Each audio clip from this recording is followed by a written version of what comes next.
우리 묵상함으로 창립 예배를 하나님께 드리겠습니다.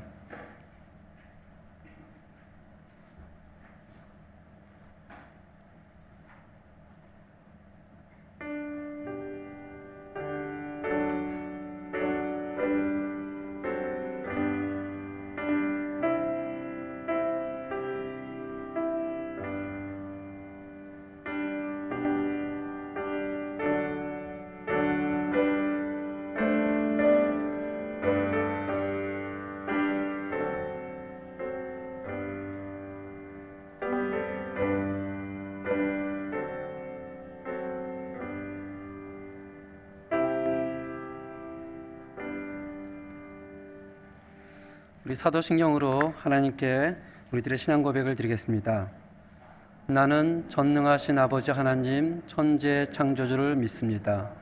나는 그의 유일하신 아들 우리 주 예수 그리스도를 믿습니다. 그는 성령으로 잉태되어 동정녀 마리아에게 손하시고 본디오 빌라도에게 고난을 받아 십자가에 못 박혀 죽으시고 장사된 지 사흘 만에 죽은 자 가운데서 다시 살아나셨으며 하늘에 오르시어 전능하신 아버지 하나님 우편에 앉아 계시다가 거기로부터 살아있는 자와 죽은 자를 심판하러 오십니다. 나는 성령을 믿으며 거룩한 공교회와 성도의 교제와 죄를 용서받는 것과 몸의 부활과 영생을 믿습니다. 아멘. 성시교독 51번으로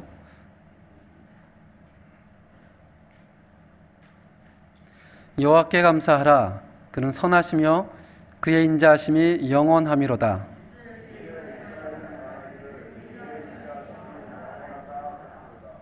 이제 아론의 집은 말하기를 그의 인자하심이 영원하다 할지로다.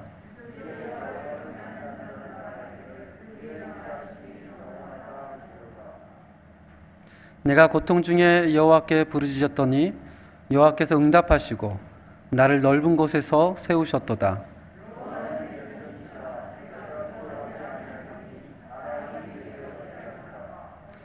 여호와께서 내 편이 되사 나를 돕는 자들 중에 계시니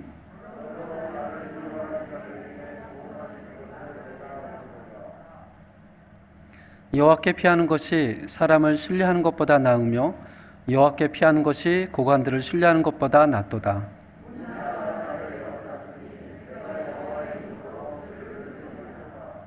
너는 나를 밀쳐 넘어뜨려 하였으나 여호와께서는 나를 도우셨도다. 여호와는 나의 능력과 찬송이시요 또 나의 구원이 되셨도다. 아멘. 찬송가 370장으로 하나님께 영광을 드리겠습니다.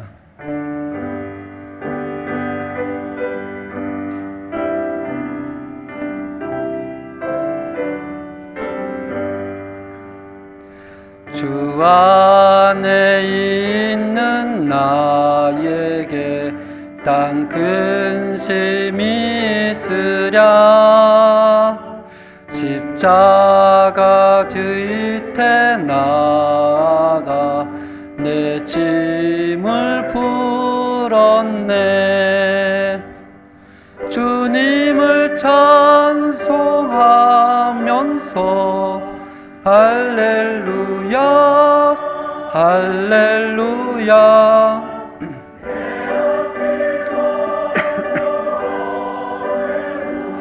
나 주님만 따라가리. 그 두려움이 변하여 내 기도 되었고 전날의 한숨 변하여 내 노래 되었네. 주님을 찬송하면서 할렐루야 할렐루야. 내 앞길 멀고 험해도 나 주님만 따라가리. 주는 자비하셔서 늘 함께 계시고 내 궁 밤을 아시고 늘 채워주시네. 주님을 찬송하면서 할렐루야 할렐루야. 내 앞길 멀고 험해도 나 주님만 따라가리. 내 주와 맺은 언약은 영불변하시니 그 나라 가기까지는 늘 보호하시네. 주님을 찬송하면서 할렐루야 할렐루야. 내 앞길 나 주님만 따라가리. 아멘.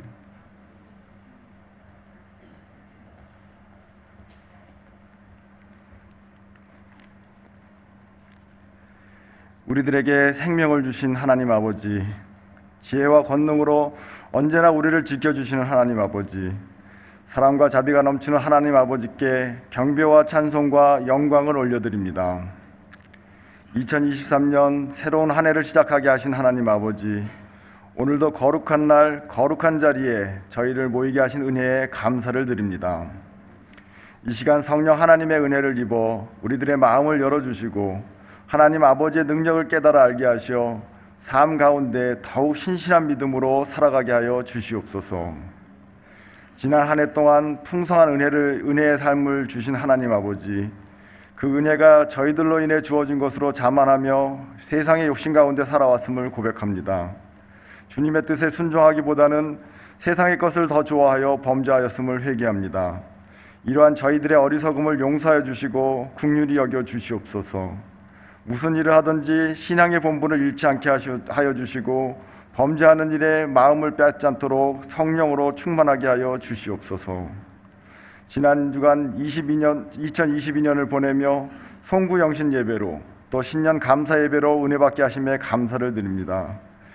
또한 화요일부터 토요일까지 신년 특별 아침 기도회로 2023년을 시작하게 하심에 감사를 드립니다. 주인이 되신 하나님이라는 주제의 말씀을 통해 큰 은혜 받게 하심에 감사를 드립니다. 우리의 일상 가운데 주님을 주인으로 모시고 어려운 상황 속에서도 기도하며 순종하는 그런 가운데 승리자가 되게 하여 주시옵소서. 코로나로 인해 아직도 온전한 예배를 드리지 못하고 있습니다. 하지만 이제는 주님 의지하며 이겨나가기를 간절히 소망합니다. 모든 예배와 기도와 즐거운 교제가 회복되며 감사가 넘치는 연합교회가 될 수 있기를 간절히 소망합니다. 연합교회를 이 땅 가운데 세우신 하나님 아버지, 오늘은 우리 교회가 창립된 지 44주년을 됨을 기념하여 감사 예배로 올려드립니다. 모든 순간순간마다 은혜로 지켜주시고 동행하여 주심에 감사와 영광을 드립니다. 이제 또 한 걸음 나아갈 때 비록 어렵고 힘든 상황이지만 우리 모두가 섬김과 나눔과 사랑으로 하나 되게 하여 주시옵소서. 우리들의 소망이 되시는 하나님 아버지, 항상 기도와 염려로 그리고 매 순간마다 헌신적 모습으로 함께 하셨던 세 분의 권사님들이 오늘 시무를 내려놓고 은퇴를 합니다. 이 세 분의 여정들의 헌신을 아시는 주님, 이제는 주님께서 위로하여 주시고 품 안에 안아 축복하여 주시기를 소망합니다. 우리 교회는 2023년 배우고 가르치는 교회로 새로이 출발을 합니다. 함께하는 모든 부서와 직분자들이 평신도로부터 중직자들까지 한 마음으로 직분을 잘 감당하게 하여 주시옵소서. 사람의 힘과 능력이 아니라 주님 주시는 풍성한 은혜로 이 일들을 잘 감당하게 하여 주시옵소서. 특별히 주일학교에서 충성을 다해 섬기는 교사들의 손길을 기억하시고 백광화 목사님과 김정선 목사님과 더불어 아이들을 양육할 때 우리들의 다음 세대들이 주님을 만나고 말씀을 통해 성장하며 우리 교회를 지키며 세워가는 믿음의 자녀들이 되게 하여 주시옵소서.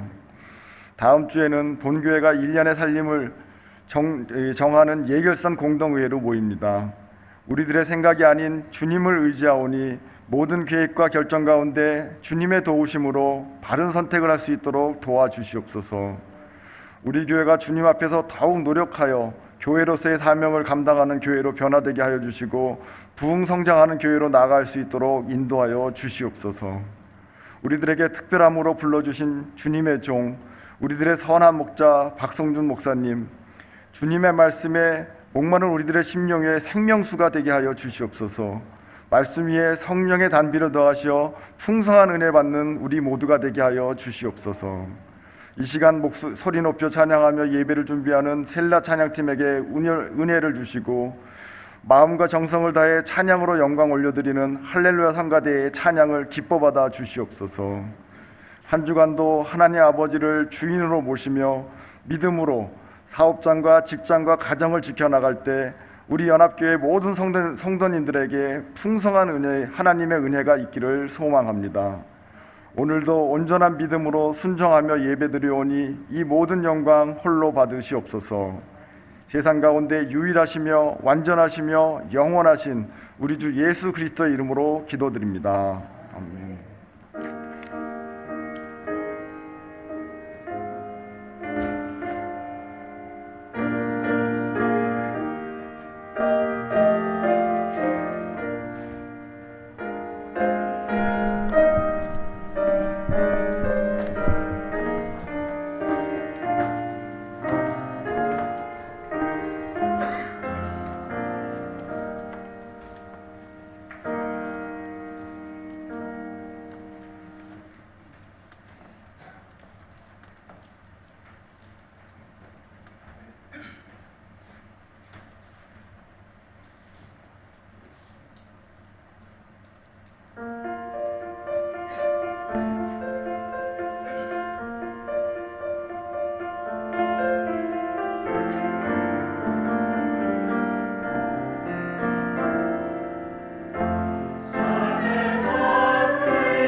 잠시 기도하겠습니다. 하나님 아버지, 또 창립 40주년을 맞이해서 또 하나님께 우리가 감사를 드리고 영광을 드리려고 합니다. 이 시간에 하나님의 말씀을 서로 나눌 때 성령님께서 우리 모두의 마음에게 동일한 감동을 허락하여 주시옵소서. 예수님 이름으로 기도합니다. 아멘. 우리 함께 나눌 하나님의 말씀은 사도행전 2장 37절에서 42절까지 말씀입니다. 사도행전 2장 37절에서 42절까지 말씀입니다.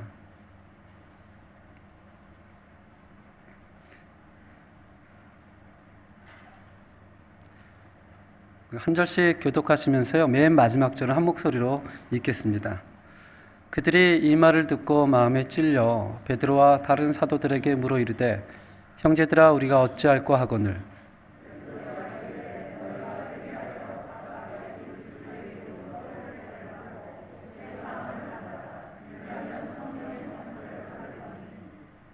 이 약속은 너희와 너희 자녀와 모든 먼데 사람 곧 주 우리 하나님이 얼마든지 부르시는 자들에게 하신 것이라 하고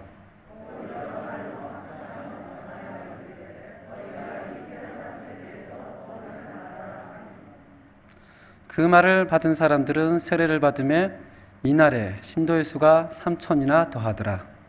그들이 사도의 가르침을 받아 서로 교제하고 떡을 떼며 오로지 기도하기를 힘쓰니라. 아멘. 오늘 본문 말씀을 가지고 또 창립 44주년을 맞이하면서 교회를 세우시고라는 제목으로 은혜를 나누려고 합니다. 한국, 그전엔 조선이라고 불렀죠. 한국의 1885년 4월 5일 이날은 부활주일이었습니다. 부활주일 제물포항을 통해서 한국 기독교 역사에 처음으로 선교사님이 한국에 들어오게 되었습니다. 그분의 이름은 우리가 너무나 잘 아는 것처럼 언더우드 선교사입니다. 이분이 한국에 들어와서 좀 보내다가 편지를 씁니다. 선교 편지를 씁니다. 그 선교 편지의 제목은 배지 않는 조선의 마음, 그러니까 보이지 않는 조선의 마음입니다. 전문은 좀 길지만 제가 첫 부분하고 끝에 부분만 가져왔습니다. 제가 읽겠습니다. 주여 지금은 아무것도 보이지 않습니다. 주님 메마르고 가난한 땅, 나무 한 그루 시원하게 자라 오르지 못하고 있는 이 땅에 저희들을 옮겨와 앉았습니다. 지금은 예배당도 없고 학교도 없고 그저 경계와 의심과 멸시와 천대함이 가득한 곳이지만 이곳이 머지않아 은혜의 땅이 은총의 땅이 되리라는 것을 믿습니다. 주여 제 믿음을 붙잡아 주소서. 이것이 지금 한국은 경제적으로나 문화적으로 정치적으로 상당히 세계에서 알아주는 그러한 나라가 되었지만 이때 당시만 해도 한국은 세계에서 가장 빈국 가운데 하나였습니다. 가장 가난한 나라, 심지어는 지도에도 나타나지 않는 그런 나라였습니다. 언더우드 선교사가 한국에 와서 이 글을 보면 한국을 보며 느끼는 절망감이 느껴지죠. 이곳에 오니까 아무것도 보이지 않습니다. 땅은 메마르고 나무 한 그루도 시원하게 자라지 않는 이곳에 저희가 왔습니다.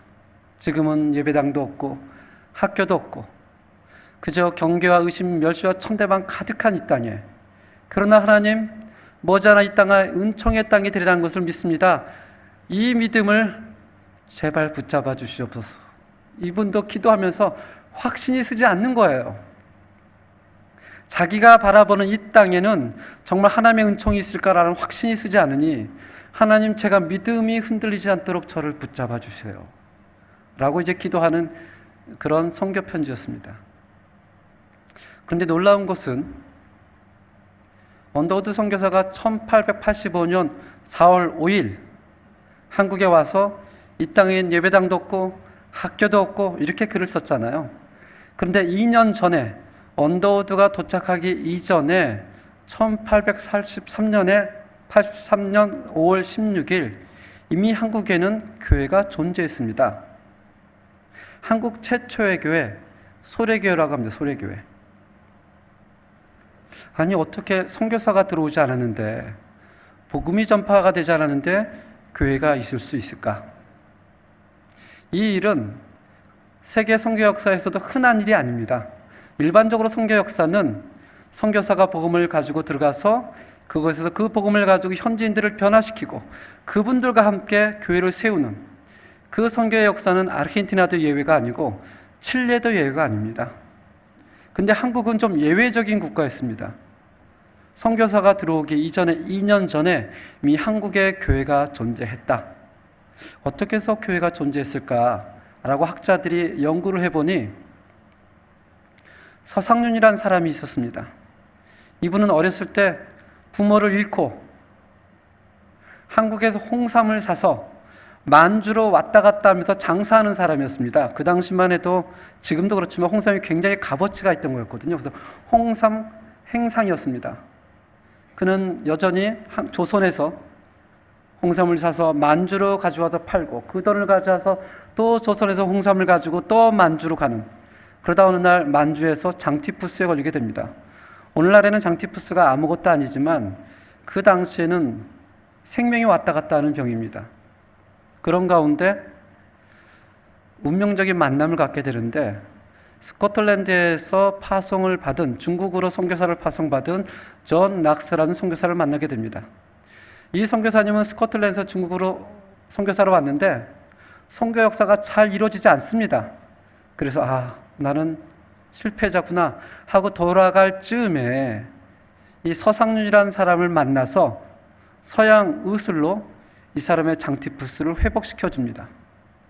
그리고 이후로 서상윤은 존 낙스 선교사님을 통해서 성경 공부를 하고 세례를 받고 크리스찬이 됩니다. 뿐만 아니라 이분에게 한글을 가르쳐 주면서 1882년 누가복음을 번역하게 됩니다. 이것이 한국의 첫 번째 번역본입니다. 외국에 있는 선교사가 번역한 게 아니고요. 한국에 있는 정말 이름도 없는 홍삼을 파는 사람이 성경을 번역하고 이 성경을 들고 1883년 함경도에 들어와 복음을 전해서 18명의 새로운 신자들과 함께 순수한 조선인의 힘으로 세운 교회가 어떤 교회예요? 소래교회. 이 교회는 자승적 교회이며 토착적 교회였습니다.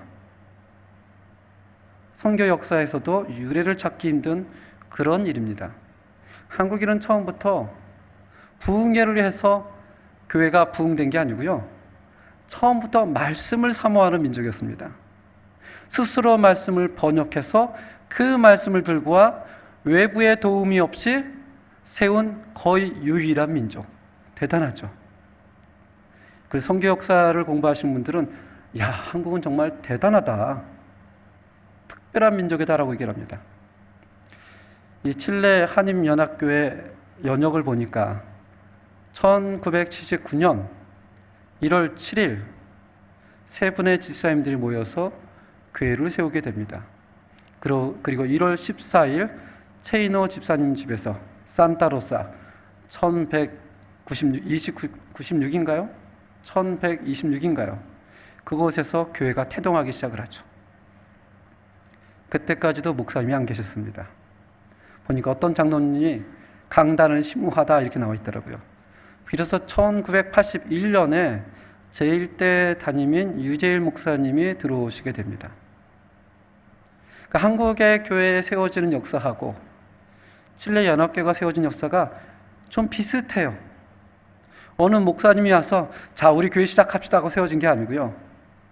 이름 없는 집사님들이 모여서 우리가 이 교회를 세웁시다. 목사님이 없지만 강단을 지키고 기도하면서 비로소 몇 년이 지나서 목사를 세우는. 근데 칠레만 그런 역사가 일어났던 건 아니고요. 한민족이 가는 곳곳마다 비슷한 역사가 일어납니다. 참 독특해요, 한민족이. 그래서 이민의 역사를 보려면 교회 역사를 보면 됩니다. 이민 역사와 교회 역사는 같습니다.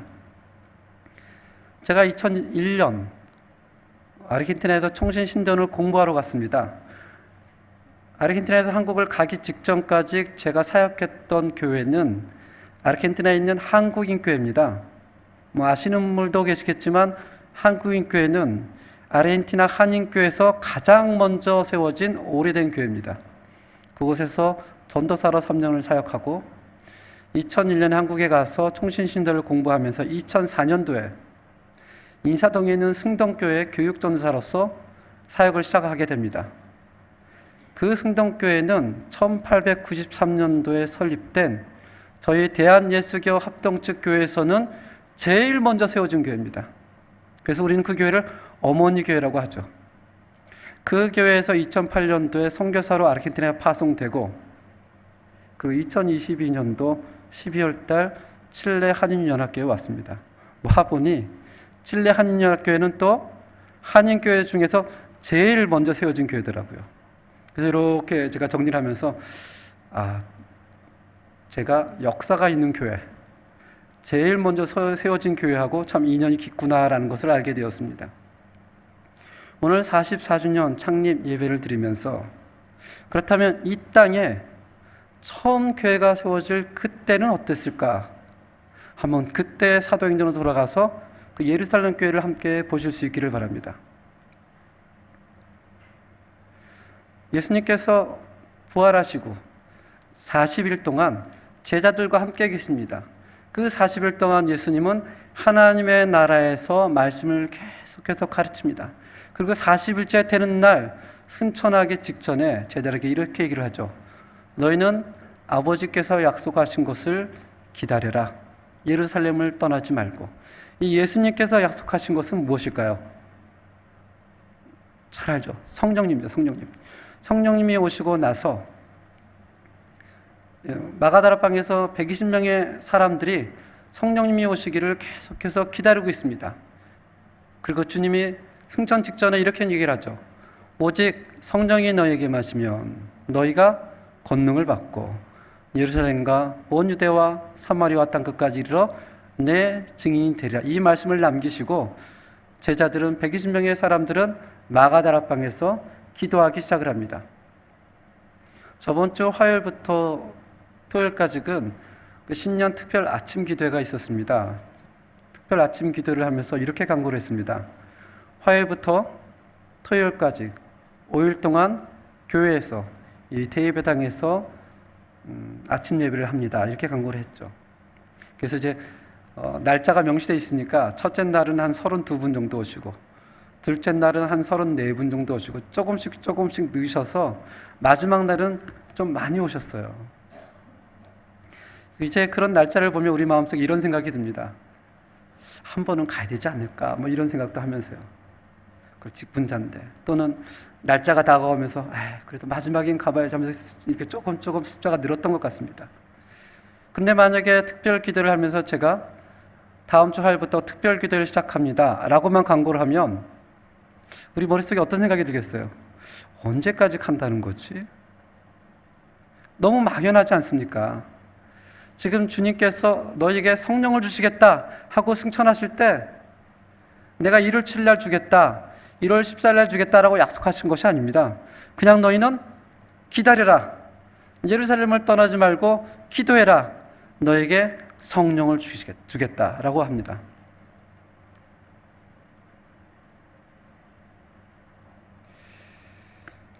처음에 40일 동안 주님께서 제자들과 함께 있을 때는 상당히 많은 수가 함께 있었습니다.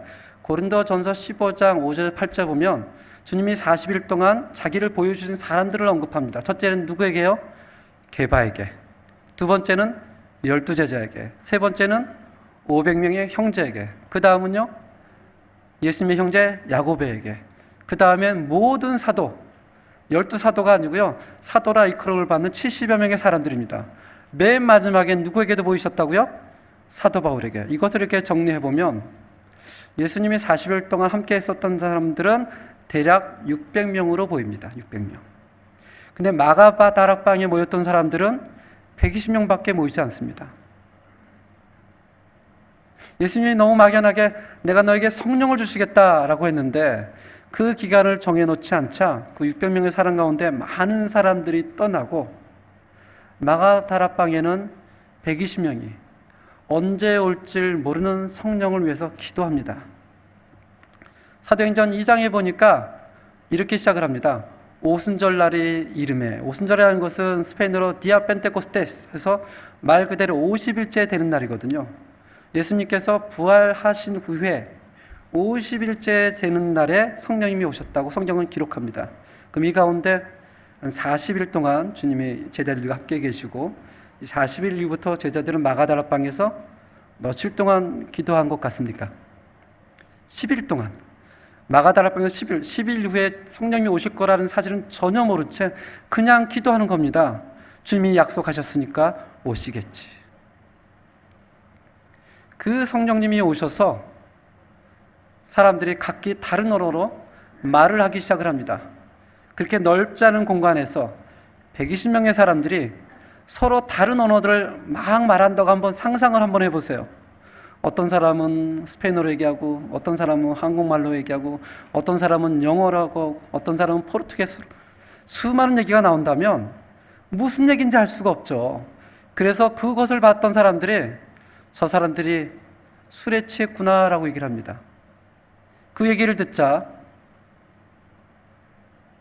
베드로와 11사도가 일어나서 얘기를 합니다. 이 사람들이 말을 하기를, 여러분들이여 내 말에 귀를 기울이시옵소서. 때가 제3시니 지금으로 계산하면 오전 9시니 여러분의 생각같이 이 사람들이 취한 것이 아닙니다. 이 사람들이 여러 언어로 얘기했지만 내가 이 내용을 여러분들에게 전달하겠습니다라고 내용을 전달합니다. 그 내용은 무엇이냐면, 이스라엘 사람들아 이 말을 들으라. 너희도 아는 바와 같이 하나님께서 나사렛 예수로 큰 권능과 기사와 표적을 너희 가운데서 베푸사 너희 앞에서 그를 증언하셨느니라. 그러나 그가 하나님께서 정하신 뜻과 미리 하신 대로 내준 바 되었거늘 너희가 여러분이 법 없는 자들의 손을 빌려 이 예수를 어떻게 해요? 십자가에 못 박혀 죽였습니다. 그리고 이어서 얘기를 하죠. 이 예수를 누가 살리셨다고요? 하나님이 살리신지라 우리가 다 이 일에 증인이로다. 그런즉 함께 읽겠습니다. 시작. 그런즉 이스라엘 온 집은 확실히 알지니 너희가 십자가에 못 박은 이 예수를 하나님의 주와 그리스도가 되게 하셨느니라. 성령을 받고 수많은 120명의 사람들이 각기 다른 언어로 혼란스럽게 얘기한 것이 무슨 내용인지 잘 몰랐는데 베드로와 11사도가 일어나서 얘기를 합니다. 여러분이 십자가에 못 박아 죽은 이 예수님을 하나님께서 살리셔서 우리는 이 일의 증인입니다.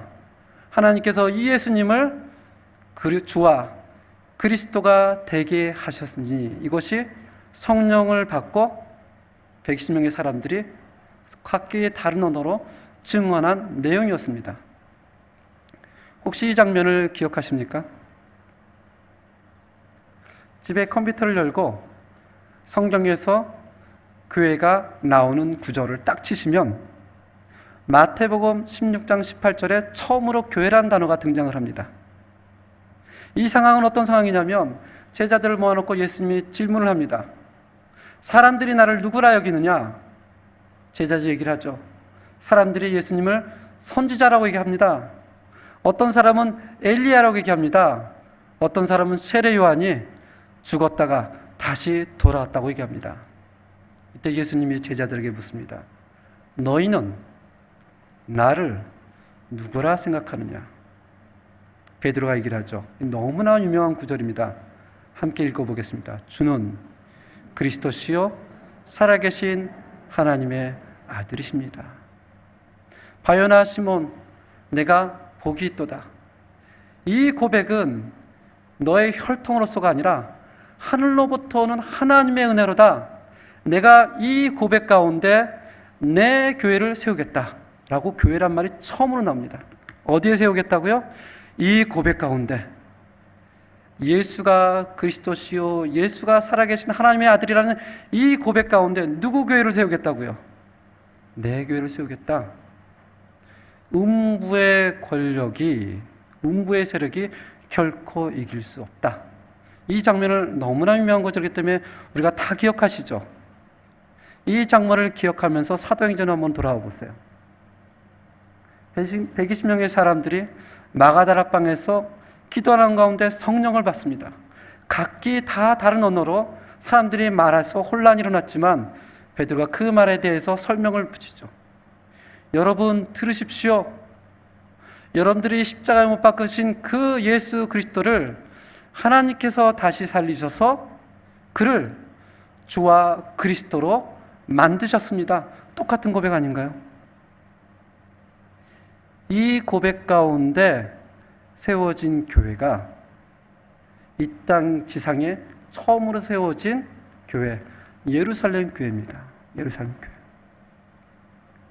그러자 사람들이 웅성웅성합니다. 우리가 주여 그리스도이신 그 예수님을 죽였구나. 그럼 우리가 어찌할꼬? 베드로가 얘기를 하죠. 주 예수 그리스도를 믿으라. 그를 주라 영접해라. 그리고 세례를 받으면 죄 사함을 받으리라. 그리고 이 구절이 나옵니다. 함께 읽겠습니다. 시작. 이 약속은 너희와 너희 자녀와 모든 먼데 사람 곧 우리 하나님이 얼마든지 부르시는 자들에게 하신 것이라. 이 약속은 너희에게 한 것이 아니고 너희와 너희 자녀와 하나님이 얼마든지 부르는 모든 사람들에게 하신 것이라. 누구든지 예수를 그리스도라고 고백하면 어떻게 된다고요? 구원을 받는 축복을 얻을 것이다라는 약속입니다. 창세기 1장 28절에 보면 주님이 천지를 창조하시고 마지막 날에 남자와 여자를 창조하십니다. 그리고 그 남자와 여자들 향하여 첫 번째 하시는 말씀이 있어요. 그 말씀이 이겁니다. 하나님이 그들에게 복을 주시며, 하나님이 그들에게 복을 주시며, 하나님이 천지를 창조한 때의 가장 첫 번째 목적은 사람들로 하여금 하나님을 알고 하나님을 교제하는 그런 축복을 하시길 원합니다. 그리고 신약에 와서 누구든지 예수를 그리스도라고 고백한다면 너희뿐만 아니라 너희 자녀와 하나님이 부르시는 모든 자들에게 동일하게 언약한 것이다 라고 하면서 이 약속을 들었던 사람들이 세례를 받고 신도의 수가 몇 명이 됐다고 성경은 기록합니까? 3,000명. 칠레 교민이 2,000명이 채 되질 않습니다. 지금도 3,000명이면 대단한 숫자지만 당시 1세기 때 3,000명은 어마어마한 숫자입니다. 그 숫자가 다 예수를 그리스도를 믿고 성도가 되면서 교회를 세웠던 것이 무슨 교회라고요? 예루살렘 교회. 우리 마지막 절을 함께 읽겠습니다. 시작. 그들이 사도의 가르침을 받아 서로 교제하고. 아멘. 이 얘기를 보면 가슴이 뛰죠. 야, 예루살렘 교회는 얼마나 좋았을까. 그 교회 안에 사도의 가르침이 있고 그 교회 안에 성도들이 서로 교제하고, 그냥 단순히 밥 먹었다는 의미가 아닙니다. 성도들이 서로의 부족한 점을 보면서 자기의 음식을 가져와서 서로 교제했다는 의미입니다. 떡을 떼며 오로지 기도하기를 힘쓰니라. 이 말을 들으면 우리도 예루살렘 교회 같으면 라는 생각이 떠오르지 않습니까? 우리 한인연합교회도 예루살렘 교회 같으면 얼마나 좋을까. 여기에 사도의 가르침이 있고 서로 교제하며 서로 사랑하며 떡을 떼고 오로지 기도하기 힘쓰는 교회. 그래서 사람들은 사도행전을 읽으면서 야, 예루살렘 교회는 이데알적인 교회다, 환상적인 교회다, 우리가 다시 예루살렘 교회가 됩시다 라고 주장하는 사람들도 있습니다.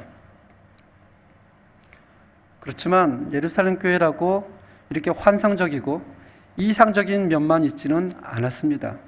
사도행전을 좀 더 읽다 보면 혹시 아나니와 삽비라를 사건을 기억하시나요?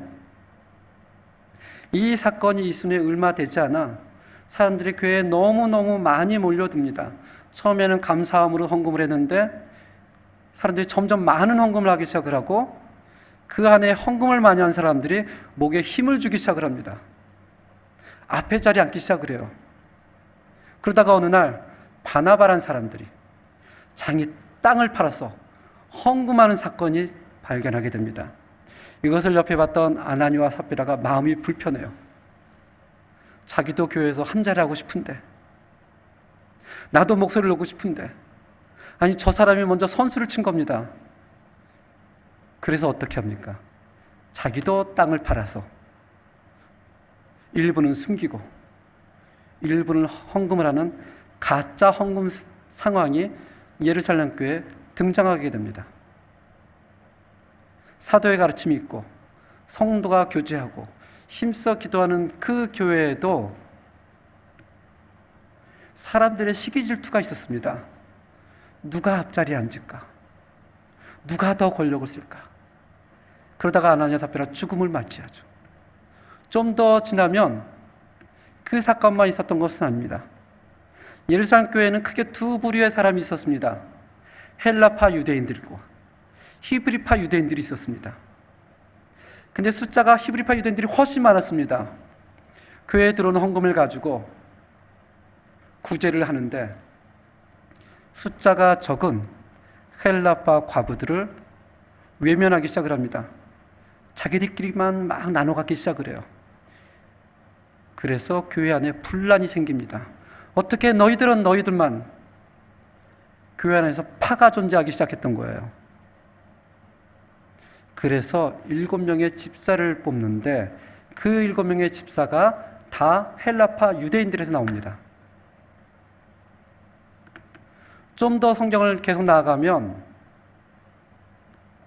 주님이 승천하기 직전에 성령을 받아라 하면서 이런 얘기를 하죠. 너희는 성령이 임하시면 예루살렘과 유대와 사마리아 땅끝까지 이르러 내 증인이 되리라. 이 말 지상명령을 주었는데 예루살렘 교회가 3,000명이 더해지고 5,000명이 더해지고 헌금을 많이 하고 부유해지면서 이들은 그 약속을 잊어버리고 자기들끼리만 잘 먹고 잘 사는 교회가 됩니다. 그래서 하나님께서 핍박이라는 도구를 들어서 그 교회를 쳐버립니다. 그런데도 사도행전 11장 19절 함께 읽어보겠습니다. 시작. 그때 스데반의 일로 일어난 환란으로 말미암아 흩어진 자들이 베니게와 구브로와 안디옥까지 이르러 유대인에게만 말씀을 전하니라. 누구에게만 말씀을 전했다고요? 유대인에게만. 예루살렘 교회가 사도의 가르침이 있고 성도의 교제가 있고 떡을 떼며 오로지 기도하는데 힘쓰는 그런 면만 있었던 것이 아니고요. 이 교회 가운데는 시기가 있었고 이 교회 가운데는 파가 있었고 이 교회 가운데는 하나님의 말씀을 순종하지 않는 그런 모습도 동시에 가지고 있었다는 것입니다. 우리는 교회에 대해서 참 많은 기대를 가지고 있습니다. 특별히 이민사회에서는 한국에서 교회가 차지하는 위치하고는 전혀 다른 위치에 있습니다. 교회는 우리들의 삶의 중심이고 교회는 우리 이민관계의 중심이며 인간관계의 중심이며 교회는 이민사회의 시작과 동일합니다. 그래서 이민사회를 살면서 교회를 떠나 산다는 삶은 상상하기 힘든 그런 삶입니다. 그래서 그런지 교회를 향한 기대가 우리는 굉장히 큽니다. 바라는 것도 많습니다. 교회가 이랬으면 좋겠다. 교회가 이랬으면 좋겠다. 저랬으면 좋겠다.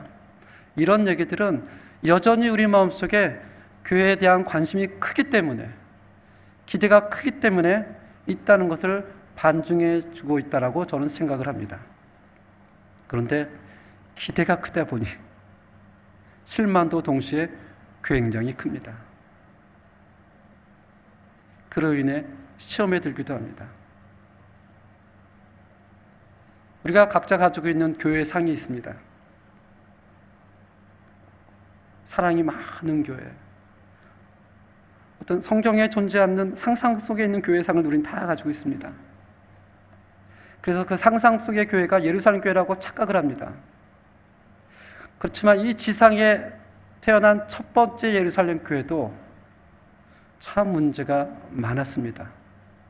실제로 오늘날 교회는 많은 문제를 안고 있습니다. 인간적인 부분도 교회는 있고요. 실수하는 부분도 있고요. 때로는 몰라서 잘못을 하는 경우도 있습니다. 그래서 저는 목사이지만 교회가 많은 문제가 있다는 사실을 부정할 수가 없습니다. 그것은 우리들의 현실입니다. 때론 성도의 한 사람으로서 목사의 직분을 가지고 있는 사람으로서 부끄러울 때도 있습니다. 한인연합교회를 얘기하는 것이 아닙니다. 교회를 얘기하고 있는 것입니다. 그럼에도 불구하고 예수님께서 베드로의 고백 가운데 이렇게 얘기를 하죠. 내가 너의 고백 가운데 완전한 교회를 세우겠다라고 얘기하지 않습니다. 흠이 없는 깨끗한 교회를 세우겠다고 얘기하지 않아요. 어떤 교회를 세우겠다고 얘기를 하죠? 내 교회를 세우겠다. 내 교회를. 예루살렘 교회가 완전하지 않아도, 그 안에 시기와 질투가 있어도, 때론 당파가 있어도, 때론 하나님의 말씀에 순종하지 않는 면이 있어도 주님은 그 예루살렘 교회를 향하여 이 교회는 누구의 교회다? 내 교회다라고 얘기를 합니다. 내 교회다. 한 구절을 읽고 설교를 마무리하려고 합니다. 신약 성경에는 수많은 교회들이 나옵니다. 그 수많은 교회 가운데 바울이 정말 특별히 애착과 사랑을 가지고 개척했던 교회가 있습니다. 그것은 예배소 교회였습니다. 바울이 3년간 그 교회를 담임 목사로 사역을 했습니다. 근데 그 교회는요, 얼마나 싸움이 많았던지 교회가 갈라지기 직전이었습니다. 그 대사도 바울이 목회했던 그 교회도 교회에 문제가 많았습니다. 그래서 어느 날 바울이 그 교회 목회를 마치고 예루살렘으로 돌아가면서 그 교회 장로님들을 다 불러서 얘기를 합니다. 그리고 이 얘기를 합니다. 함께 읽겠습니다. 시작. 여러분은 자기를 위하여 또는 온 양떼를 위하여 삼가라. 성령이 그들 가운데 여러분을 감독자로 삼고, 여기가 중요합니다. 시작.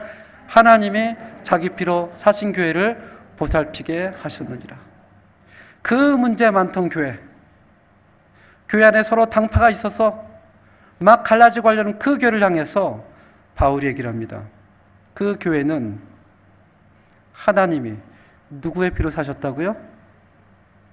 하나님의 피로 사신 교회다. 그 교회가 문제가 없다 이렇게 얘기하지 않습니다. 안다. 나도 그 교회가 문제가 많고 그 교회에 싸움이 있고, 오죽하면 예배소서가 교회론을 얘기하겠습니까? 교회론 하나.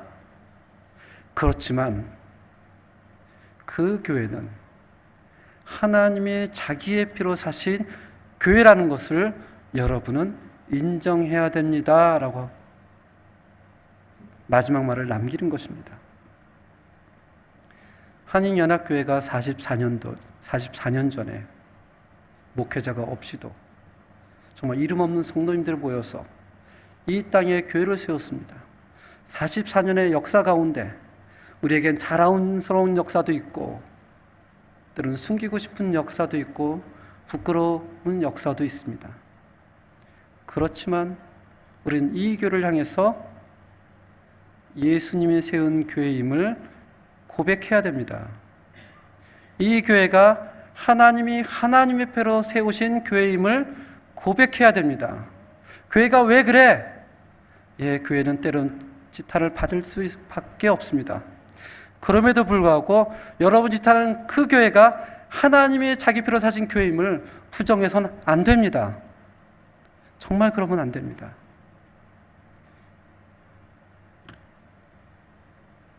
불완전해 보여도, 연약해 보여도 하나님이 이 교회를 위하여 십자가에 못 박혀 죽으셨고, 이 교회를 위하여 부활하셨다는 사실을 우리는 다시 한번 44년 창립년 맞이하면서 고백할 수 있기를 주님의 입으로 부탁드립니다. 우리 함께 찬양을 드리겠습니다. 우리는 주의 백성이오니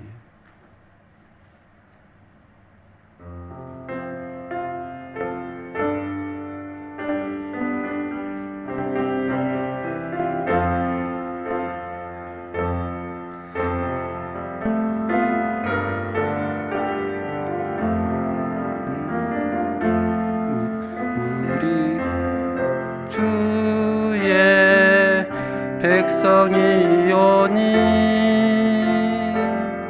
주의 그 큰 일을 선포합니다. 이곳 어두운 세상에 빛으로 부르셨네. 주의 얼굴 구할 때 역사하소서.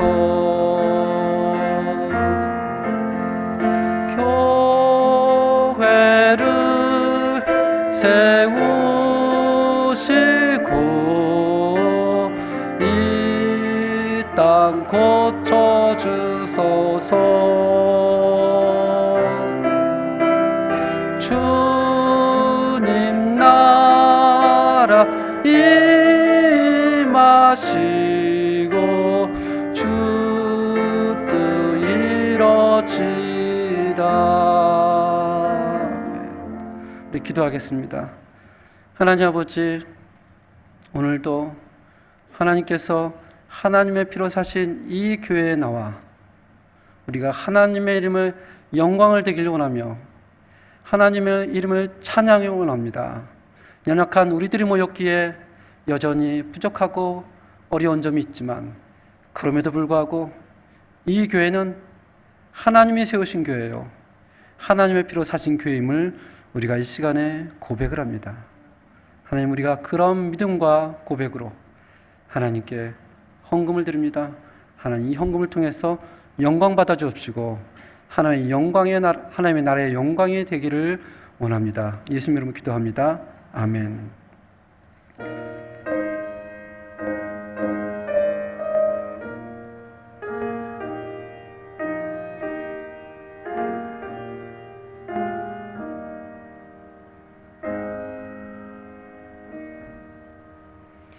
예, 오늘 그 세 분의 권사님의 은퇴식이 있습니다. 김영숙 권사님, 김정희 권사님, 하동선 권사님이십니다.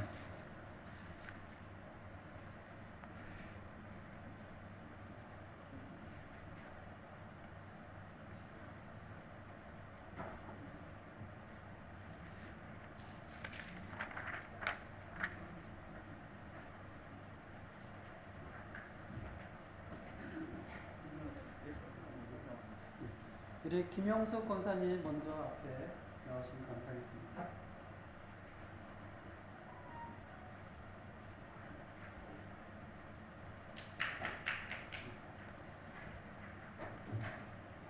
제가 감사패를 입고 전달하겠습니다.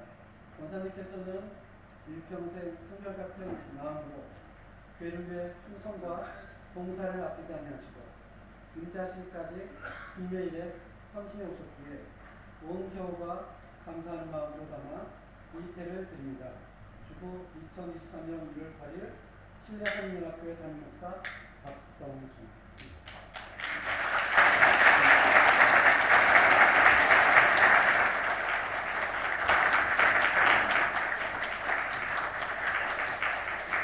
박수로 한번 주세요.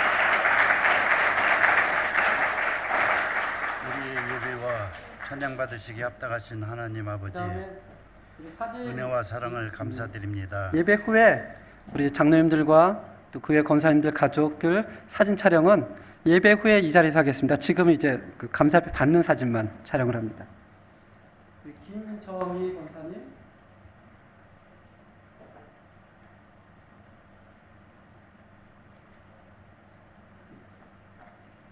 김정희 권사님, 이하동 감사드립니다.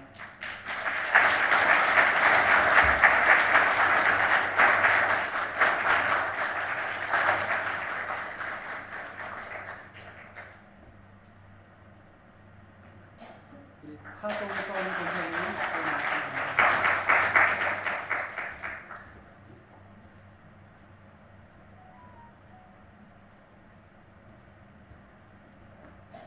권사 문태태, 하동선, 이하동.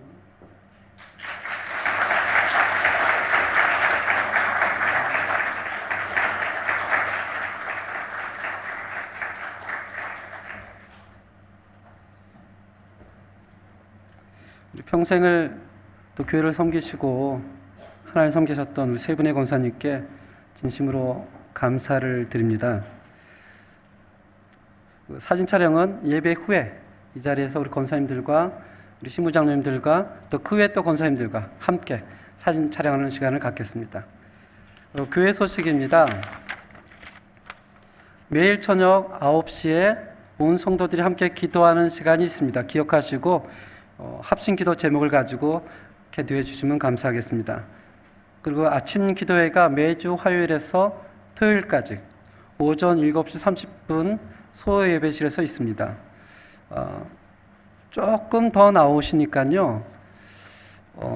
대배에서도 조금 더 나오시면 들을 수 있겠다라는 생각을 좀 들긴 합니다. 그래서 많은 함께 참여해서 은혜의 시간을 갖기를 바랍니다. 신년 특별 아침 기도회가 지난 주간 성도님들의 많은 참여로 은혜로운 시간을 갖게 되었습니다. 그리고 오늘은 교회 설립 44주년 감사 예배입니다. 모두가 함께 하나님의 기쁨으로 감사와 영광을 올릴 수 있게 되기를 바랍니다. 연말 공동회가 다음 주 11시 예배 이후에 이 자리에서 있게 됩니다. 그래서 본교회 등록교인으로서 세례교인이신 분들은 모두 참석해서 함께 해주시면 감사하겠습니다. 그리고 제가 오늘 저녁 때 아르헨티나에 갔다가 금요일 새벽에 다시 칠레로 돌아오게 됩니다. 그 종교청 서류 한 가지가 좀 미비했었는데 감사하게 한 3일 전에 종교청 서류가 나와가지고요. 그 서류를 가지고 이제 가서 이제 비로소 접수를 하게 됩니다. 이번에 가서 참 접수를 잘 할 수 있도록 성도님께서 많이 기도 부탁드립니다. 오늘 점심 제공은 우리 사랑하는 김영숙 권사님, 김정희 권사님, 하동성 권사님께서 준비를 해주셨습니다. 우리 나가시면서 권사님들께 감사 인사를 들으시면 너무나 좋을 것 같습니다. 찬송 210장을 드리고 축도로 예배를 마치겠습니다.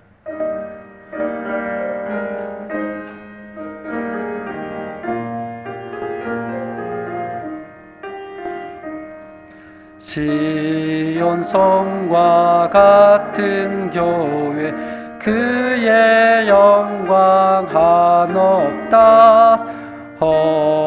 허락하신 말씀대로 주가 친히 세웠다. 반석 위에 세운 교회 흔들 자가 누구랴. 모두 원수에 워싸도 아무 근심 없도다. 생명샘 모든 성도 마시니 언제든지 설러 넘쳐 부족함이 없도다. 이런 물이 흘러가니 목마를 자 누구랴. 주의 은혜 풍족하여 넘치고도 넘친다. 주의 은혜 내가 받아 지온 백성 되는 때 세상 사람 비방해도 주를 찬송하리라.